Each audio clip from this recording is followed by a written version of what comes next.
काल अकोल्यात राष्ट्रवादी काँग्रेसचे आमदार अमोल मिटकरी यांच्यावर हल्ल्याचा प्रयत्न करणाऱ्या 11 मनसे कार्यकर्त्यांवर गुन्हे दाखल करण्यात आले होते। यामध्ये जय मालोकार यांचाही समावेश होता। या हल्ल्यानंतर सर्व मनसे कार्यकर्ते पसार झाले होते। सायंकाळी अचानक जय मालोकार यांना हृदयविकाराचा झटका आला आणि यात त्यांचे निधन झाले। जय मालोकार यांच्या निधनानंतर त्यांच्या नातेवाईकांनी या प्रकरणाची सखोल चौकशी करून कारवाई करावी अशी मागणी केली आहे। तर आतापर्यंत मनसेच्या कोणत्याही पदाधिकाऱ्यांनी किंवा नेत्यांनी कुटुंबियांशी संपर्क साधला नसल्याचंही जय मालोकार यांच्या मोठ्या भावाने म्हटलंय।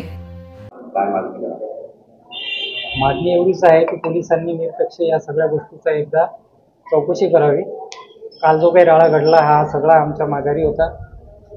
आमचा भाऊ भरून गेला तेव्हा एकदम दुरुस्त तंदुरुस्त होता, कुठल्याही प्रकारचा त्याला कुठलाही त्रास नव्हता।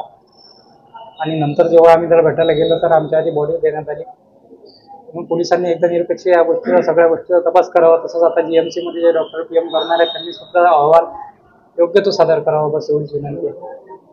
सखोल चौकशीची मागणी करावी। हो,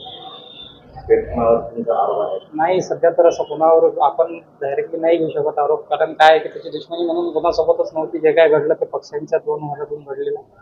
पक्षांनी जे आदेश दिले त्या पद्धतीने त्यांना काम केलं आणि तो 4 ते 5 वर्षापासून राजसाहेबांसाठी काम करून राहिला, त्यामुळे हे काही नवीन नाही आहे। पण काल जे घडलं हे खूपच भयावह आणि एकदमच आमची फॅमिली पूर्णपणे डिस्ट्रॉय झाली।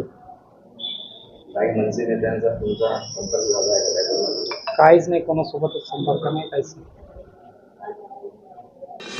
अशाच वेगवान घडामोडी पाहण्यासाठी आताच आमच्या जनविकास न्यूज चॅनलला सबस्क्राईब करा आणि रहा रोज अपडेट।